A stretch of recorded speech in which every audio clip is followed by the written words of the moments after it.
안녕하세요. 바른투자 커뮤니티 주식부자 양성소 멘토를 맡고 있는 이빨톡톡입니다. 오늘은 이제 기본적인 개념에 대해 좀 이야기를 해볼까 해요. 물려도 되는 주식 투자를 해라. 2020년 2월 23일 일요일날 이제 제작을 했던 영상이고요. 이게 무슨 말이냐면 기대 수익률만 낮추면 좋은 기회들을 더 많이 볼 수 있어요. 그렇지만 기대 수익률을 높이기 위해서 리스크를 사고 공포를 사고 하는 거죠. 저 이제 리딩하는 사람이다 보니까 회원분들한테 리스크를 자꾸 사는 습관을 들여드리고 뭐가 하는 이유가 있습니다. 왜냐면 기대 수익률을 높게 보기 때문에 그래요. 자, 연평균 5%, 10% 뭐 요 정도의 수익을 목표로 한다. 요런 거는 굉장히 간단하게 안전하게도 할 수 있어요. 안전하게라는 거는 단기적인 개념에서 한 1년, 3년을 놓고 봐도 안전하게 할 수가 있다는 거예요. 안전마진이라는 게 있는 배당에 대한 생각을 하면서 투자를 하면 훨씬 안전해집니다. 물론 그런데 이것도 1년, 3년 뭐 이런 단기간에는 손실의 가능성이 있습니다. 그래서 결국은 장기 투자로 해야 되는 게 똑같은 건데 제가 생각하는 기대 수익률은 연평균 20%에서 50%예요. 제가 생각하는 기대 수익률은 시간이 지났을 때 5년, 10년 평균을 했을 때 연평균 20%, 50%를 기준으로 잡고 목표로 잡고 투자를 합니다. 그렇기 때문에 최대한 리스크를 활용하려는 노력을 많이 해요. 그런데 리스크를 아예 배제하고 하는 투자를 해도 장기적으로 리스크를 배제하는 투자를 해도 요 수익률은 가능하다는 거죠. 그러니까 우리 회원분들이나 저희 이제 커뮤니티에서 같이 하실 분들은 요거를 보고 이제 가입하셔서 하시면 되고, 그렇게 아닌 분들은 요거 하세요. 요거 그 부분에 대한 이야기를 해볼게요.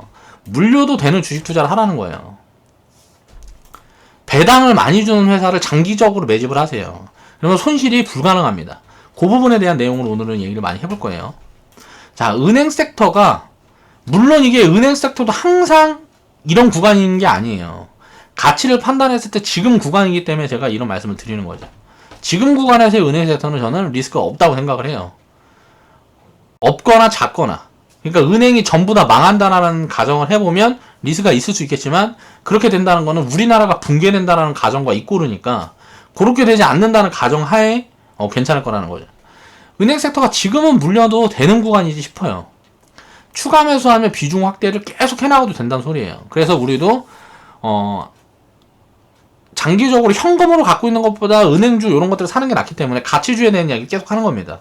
성장 섹터에서 수익을 많이 내고 하면 가치주 섹터로 계속 걸어가는 개념으로 지금은 포지션을 잡으려고 노력을 하고 있어요. 은행은 보통 지금 같은 구간에 4%에서 지금 한 6% 정도 배당을 하는 것 같아요. 이게 10%까지 늘어날 가능성도 있다고 생각합니다. 왜냐하면 돈이 많아요. 그러니까 유보금이 많아서 자사주 소각을 한다든가 그러면 성장률도 늘어날 거고 배당도 늘어날 가능성이 충분히 있어요. 뭐 유유자산을 매각을 한다든가 뭐 여러 가지 요인들이 있겠죠. 지금 금리 인하 구간이고 뭐하고 하면 자산 같은 경우들을 많이 이제 활용을 하려는 노력들을 할 거라면 주주들이 그런 요구를 자꾸 하니까 우리나라 은행의 99%는 우리나라 은행의 90% 이상은 전부 다 외국계 은행입니다. 우리나라 은행 없어요. 대주주들이 다 외국이에요. IMF 때 다 뺏겼다고 생각하시면 됩니다. 우리나라 금융은 IMF 때 외국에 다 뺏겼어요. 그러니까 요렇게 된 이거는 한국이 금융에 대해 무지하기 때문에 그렇게 된 거예요.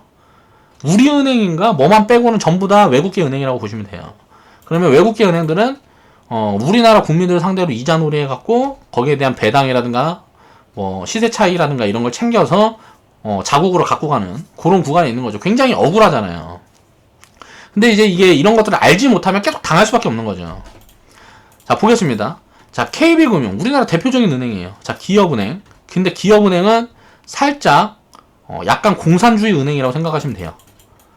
지금처럼 이제 좌파 정권에서 잡고 있고 뭐 하고 하면 은행에다 자꾸 합니다. 야, 니네 그거 빨리 중소기업들한테 돈 좀 풀어. 야, 경기 살려야 되니까 뭐 이런 것들을 자꾸 해요. 근데 물론 그런 부분들에 대해서 혜택을 보는 것들도 있기 때문에, 왜냐면 기업은행이 망하면 작살나니까 이거는 안전성에서 최고죠. KB금융보다 훨씬 안전한 거야, 기업은행이. 왜 그럴까요?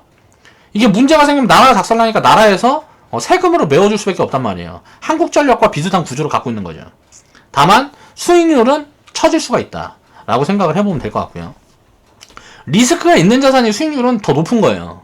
이런 부분들에 대한 이해를 해봐야 되고, 지금 은행 섹터 같은 경우는 제가 판단했을 땐 KB금융 같은 경우는 한 190% 정도 보여주고요. 상승 여력이. 기업은행 같은 경우는 자 200% 정도 보여지는데 아까 이야기를 했던 요런 좀 특이한 구조 때문에 요 상승 여력은 조금 훼손될 수가 있어요. 자 하나금융지주도 제가 생각했을 때는 100% 이상 보여집니다. 상승 여력이. 자 은행주의 기업 가치를 봤을 때 이렇게 싸다라는 거는 이거는 제가 생각했을 때 이해가 안 되는 구간이에요. 그러니까 이거는 뭐 2년이고 5년이고 그냥 묻어두면 저는 나오는 구간이라고 생각을 하는 거예요. 6년 동안 지수는 주가는 이렇게 제자리 있었거나 조금 빠졌어요. 6년 동안 배당을 만약에 이때 4% 5% 배당을 했죠. 6년 동안 4% 5%의 비중을 다시 사고 했으면 어떻게 됐을까요? 배당이 그만큼 4% 5%에서 플러스 복리로 계속 늘어나는 거죠. 이 배당 복리를 6년 동안 계산해보면 50% 이상이 됩니다. 주가가 이렇게 올라갔을 때 계산을 해보면 이 배당에 대한 복리는 어마어마하게 커져요. 이 상승했던 구간에서 배당 복리를 계산해보면 배당으로 산 것만 플러스 50% 이상의 수익이 나요. 근데 원금은 어떻게 됐을까요? 원금은 당연히 더블 이상 났겠죠. 이렇게 되면 비중을 또 쪼개는 거예요. 그래서 은행주들을 KB금융, 기업은행, 하나금융지주에 또 다른 거를 더 사. 뭐 KT라든가 무슨 뭐 SK텔레콤이라든가 이렇게 배당을 뭐 3% 이상 주는 기업들 중에 굉장히 안전하다고 생각하는 기업들만 계속 사도 된단 말이에요. 골고루 이런 것만 사놔도 절대 손해는 안 봐요. 손해 볼 수가 없습니다. 자, 기업은행 같은 경우는 내가 목표 수익률 안 좋으니까 그냥 계속 사는 거예요. 대신에 금액을 맞춰서 사는 거죠. 이게 뭐 1,000만원을 두고 있으면 기업은행도 1,000만원을 두고 있는 거고, 자, 하나금융지주도 1,000만원을 두고 있는 거고, 요걸 맞춰야 확률적인 이점을 취할 수 있으니까. 이렇게 해서 배당을 만약에 재투자를 하면서 은행을 골고루 사뒀다 그러면 그 은행의 평균을 내가 취할 수가 있겠죠. 물론 여기에 밸류 매력이 들어가면 더 좋고요. 그러니까 밸류 분석이 들어가면 더 좋고요. 이런 물려도 되는 섹터에 투자를 해도 연평균 5%에서 10% 나옵니다. 장기적으로 계산을 했을 때. 지금은 물려도 되는 섹터가 은행 섹터인 거예요. 제가 판단을 했을 때는. 그러니까 금융 섹터가 물려도 되는 구간이라고 생각을 하는 거예요. 왜 그럴까요? 너무 싸요. 밸류 분석을 할 줄 아는 분들은 해보시면 됩니다. 옛날에 그 졸리 대표님 강의를 듣다가 삼성 화재에 대해 투자를 했던 이야기들을 하신 적이 있어요. 300배 수익을 내셨어요. 300배면 뭐 300%가 아니에요. 3만 프로죠. 3만 프로. 이때 삼성 화재가 퍼가 1배였대요. 1배. 지금 은행들 퍼가 얼마일까요? 지금 은행들 퍼가 4배, 5배 정도 됩니다. 지금 은행들 퍼가 4배, 5배 정도 되는데 자산을 예를 들어서 배당이라든가 뭐 새로 이제 투자은행으로 바뀌는 시도를 한다든가 핀테크 사업 쪽에 투자를 하면서 자산 규모가 쪼그라들면 어때요? 자, 이 성장률은 올라가요. 이때 졸리 대표가 뭐 30년 전에 1980년도에 투자했던 삼성 화재만큼 싸진 않지만 지금 구간에서 굉장히 싸다라는 거예요. 이런 것들을 인지를 하면 우리나라에서 KB금융, 기업은행이 망하려고 그러면 우리나라가 망해야 돼요. 그러니까 그게 거의 불가능한 구조로 가 있단 말이에요. 야, 임마, 우리나라가 망할 수도 있지 뭐. 그렇게 말하는 당신도 망하는 거예요. 우리나라가 망하면. 그러니까 그런 가정, 확률적으로 굉장히 낮은 가정을 해보면 이렇게 매력적인 지금 섹터가 없어요. 이런 부분들을 생각을 해봐야죠. 안전성과 뭐 수익성이 동시에 가져올 수 있는 섹터가 지금은 금융 섹터다. 그러니까 장기적으로 계속 모아가면 좋을 것 같다라는 말씀을 드리는 거죠. 자, 그러면 증권 섹터도 마찬가지입니다. 2007년도에는 어땠을까요? 2007년도에는 금융, 무슨 건설, 뭐 이런 것들이, 뭐 철강 이런 것들이 다 장기 주도 섹터였죠. 근데 대신에 철강이라든가 건설도 지금 엄청 저평가예요.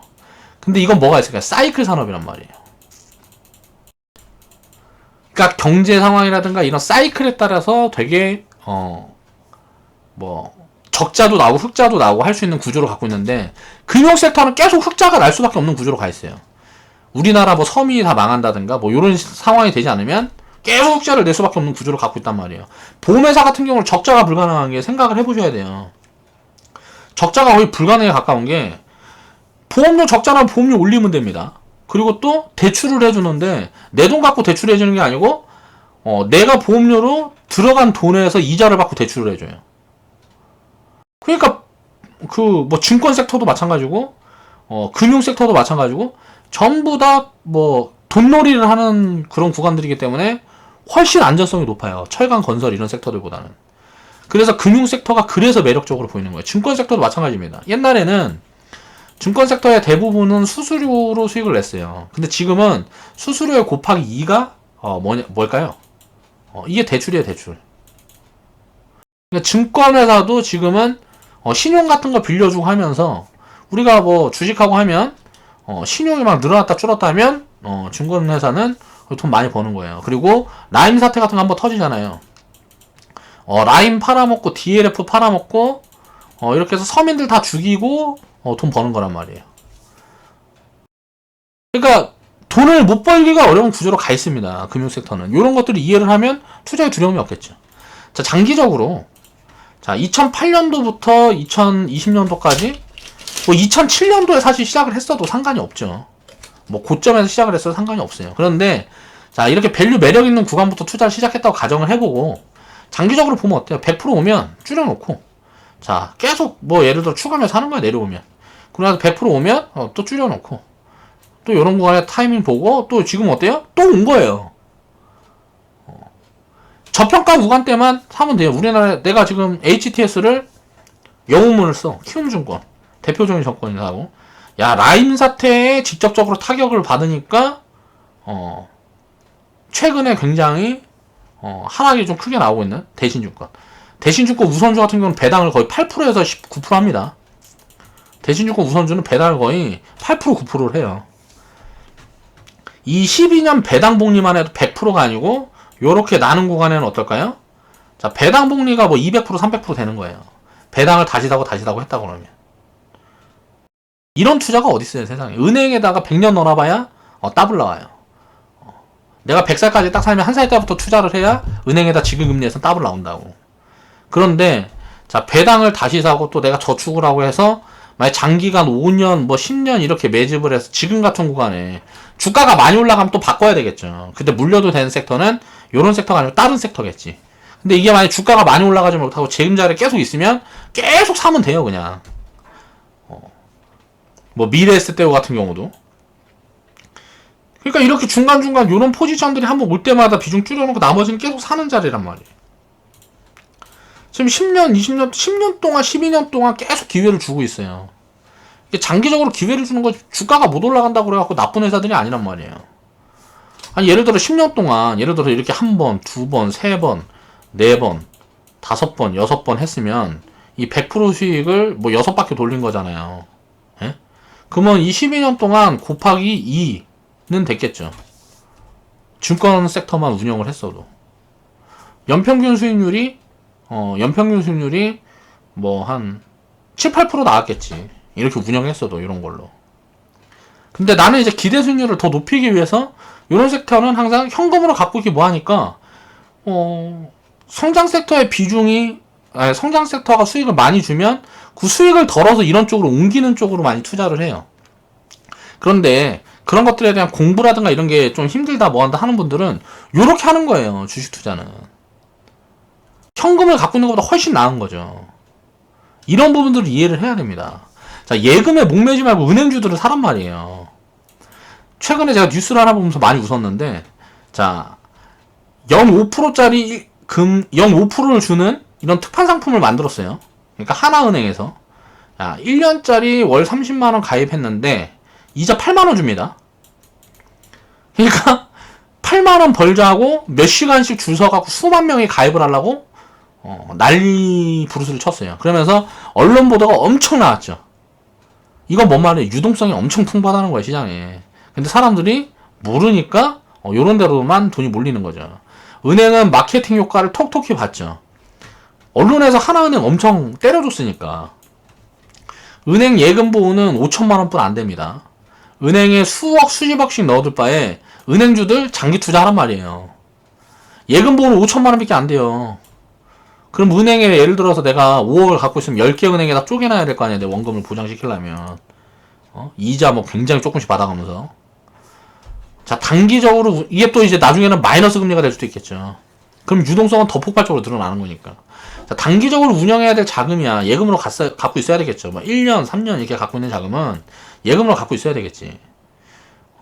그렇지만 그 이상의 개념을 본다 그러면 장기적으로 운영하자면 무조건 주식 사야 돼요. 그러니까 하나은행에다 이거 연 5%짜리 이거 할 게 아니고 하나은행이 배당을 지금 이만큼 해요.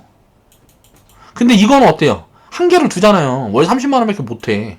하나은행 주식은 100만 원 사도 되잖아. 1000만 원 사도 되고. 월 이만큼씩 저축하는 식으로 하나은행 주식을 사야지. 배당을 연 5% 한다고요, 하나은행이. 얼마나 볼까?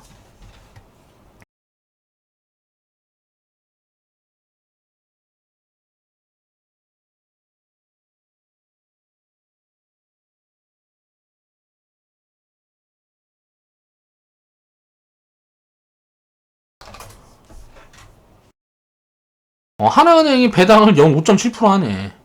그러니까 서민들 돈은 30만 원 한정해갖고 돈 주고, 예? 배당으로 주주들한테는 5%, 6%를 줘요.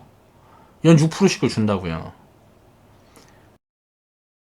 이게 얼마나 웃긴 거예요. 기준금리가 지금 1%대인데 은행이 왜 손해보면서 5%씩 금리를 줄까요? 내가 예금한 돈을 은행은 이자놀이를 하죠. 그리고 이자놀이 대부분은 이익은 전부 주주들한테 가는 거죠. 하나은행이 이렇게 손실이 나면 주주들이 가만히 있을까? 근데 주주들은 이런 거 보면 제가 무슨 생각을 했냐면 야 진짜 싸게 마케팅했다. 하나은행 같은 데는 굉장히 싸게 마케팅했구나. 기업에 굉장히 긍정적인 이슈인 거죠. 돈도 되게 많이 벌어요. 하나은행도 하나금융지주도 지금 보면은 저평가가 거의 하나금융지주도 뭐 더블 이상은 지금 볼 수 있는 그런 구간인 것 같아요. 그러니까 은행들을 이런 것들이 얼마나 인간이 무지한 거냐는 거예요. 그럼 과거에 야 주식은 변동성 있잖아. 손실나면 어떡해. 그러니까 단기적으로 1년, 2년 이렇게 운영해야 되는 자금은 예금에다 넣어놓는 게 맞겠죠. 그런데 그렇지 않고 장기적으로 내가 갖고 있을 돈을 예를 들어서 뭐 노후자금이라든가 무슨 뭐 등등등의 장기적으로 내가 단기적으로 필요가 없는 돈을 이게 예금으로 갖고 있다는 건 엄청난 기회비용의 손실을 발생시키는 거예요. 12년 동안 이 배당만 복리로 받아도 뭐 통장 쪼개기라 그랬고 옛날에 뭐 재테크 책 같은 거 보면 그런 거 있었잖아요. 그런 거를 주식으로 했으면 대박 났다고. 그 사람들 기준으로 하면 무슨 뭐 이렇게 하면은 뭐 1000만 원이 저축을 얼마 해갖고 이게 이자 더해서 뭐 1억 만들기. 뭐 10년에 1억 만들기. 막 이런 거 책 많이 나왔단 말이야. 옛날에 재테크 책. 나도 옛날에 많이 봤는데 진짜 개소리였어요. 지금 생각하면 다 개소리라는 거예요. 그러니까 그런 거를 주식으로 해야 되는 거예요. 주식으로. 그러니까 금융주, 지금 뭐 증권주, 은행주 엄청난 저평가 구간입니다. 그러니까 물려도 되는 주식이라고 생각을 해요. 이런 것들이 또 뭐 있어요? 한국전력. 대표적인 게 우리나라는 KT, SK텔레콤. LG U+는 조금 달라요. 뭔가 리스크 윤이 더 있습니다. 그러니까 요런 거하고 뭐 한국전력 그리고 은행주들 한 5개. 금융주는 증권주들 한 5개. 보험주는 살짝 밸류 매력이 딸려요. 근데 이번에 보험료 인상하고 뭐하고 하면 이게 뭐 업사이드 같은 부분들은 나올 수 있으니까 이런 건 좀 체크를 해봐야 될 것 같고 보험주를 빼고 지금 금융주 중에는 은행증권 그리고 요런 것들이 물려도 되는 주식들이란 말이에요. 그러니까 이런 물려도 되는 주식 투자를 하면 돼요. 이런 거 골고루 사서 장기적으로 저축을 하면 손해를 보기가 어렵습니다. 근데 기대 수익률에 대해서 차이가 있는 거야. 내가 왜 이런 것들에 대해서 그럼 야 이런 것만 하면 되지라고 생각하는 분도 있을 수 있는데 배당에 대한 투자를 굉장히 제한해서 하는 이유는 연평균 수익률에 대한 목표치 때문에 그래요. 이 수익률에 대한 목표치가 저는 20%에서 한 50% 정도를 봅니다. 버블이 생기면 한 50% 정도. 이제 버블이 생기지 않은 구간에는 연평균 한 20% 정도. 이 사이클이 지나갔을 때 요걸 이제 목표를 해요. 20%에서 한 30% 정도. 근데 아까 이야기했던 이 물려도 되는 주식 투자를 하면 이 수익률이 이제 물투를 하면 이 수익률이 5%에서 10% 이상 내기가 어려워요. 연평균 수익률이. 연평균. 근데 이 수익률에도 환장하는 사람들 많을 거 아니에요. 연평균 5% 10%에도. 그러면 이런 투자 하면 된단 말이에요. 그냥. 그러니까 우리가 목표로 하는 거는 이 수익률을 목표로 하기 때문에 좀 더 뭐라 그래야 되지? 효율적인 운영을 위한 것들에 대한 고민을 많이 하는 거고 그런 고민도 싫고 뭐하고 난 이 수익률이면 만족한다는 사람들은 그냥 이런 거 사모으면 된다고요. 지금 뭐 금융주들 또 무슨 뭐 아까 이야기했던 뭐 KT, SK텔레콤, 한국전력 이런 거 골고루 사가지고 그냥 냅두면 배당도 나오고 요 정도의 성과는 충분히 만들 수 있다는 거죠. 그러니까 이런 부분에 대한 이해를 해야 돼요. 그러니까 내가 현금으로만 갖고 있는 사람들은 그런 거 사면 된다고. 은행에다가 예금 둔다고 5% 예금 들어갖고 1년 동안 8만원 이자 받자고, 예? 요런 거 월 30만원 내가 들어야지, 이거 적금 들어야지 해갖고, 줄 몇 시간씩 서갖고, 이런 거 말이 안 되는 거라고, 이게. 하나은행이 5.7% 배당을 주는데, 배당을 5.7% 하는데, 예? 이 상품을 만들어서 이거 운용을 하잖아요, 이게. 이거는 어차피 기존에 마케팅비가 들어갈 거 아니에요. 요 마케팅비를 요쪽으로 쓰는 거죠, 그냥. 이런 이해를 해야죠. 그러니까 은행이라는 게 수익을 계속 손해보면서 장사할 리가 없다라는 거죠. 그러니까 주주들은 훨씬 많은 이익을 가져간다는 거야. 내가 하고 싶은 말은. 고객들보다 주주들이 훨씬 많은 이익을 가져간다. 그 부분에 대해서 다 이해를 하면서 왜 주식을 사진 않느냐고. 맨날 욕하죠. 무슨 해갖고 직원들 자른다 그러면은 야, 니네들은 돈을 지금 이만큼 지금도 많이 버는데 돈 더 벌라고 직원 자른다. 기업이 하는 게 당연히 그건데 그걸 갖고 비난하고 뭐하고 할 게 아니고 내가 주주가 되면 되잖아.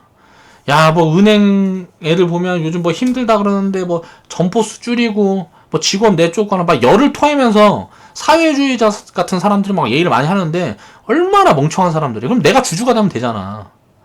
그러니까 나는 예를 들어 리스크 않고 주주가 되긴 싫고 걔네들이 돈 버는 건 배 아픈 거 아니에요.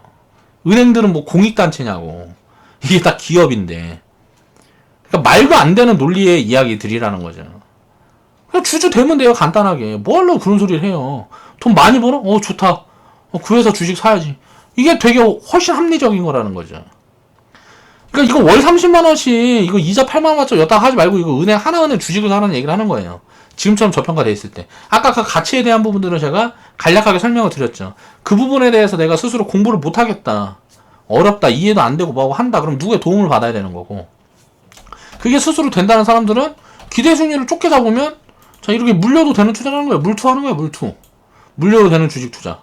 그리고 난 기대 수익률을 높이고 싶다. 그러면 당연히 공부량을 늘리고 좀 더 기회 요인에 빠르게 대응을 할 수 있는 고민들을 해야 되겠죠. 그러니까 안전하게 주식 투자를 할 수 있는 방법들이 자, 시간만 투자를 한다 그러면 충분히 가능하다라는 이야기를 계속 하는 겁니다. 자, 오늘 영상 여기서 마무리하겠습니다.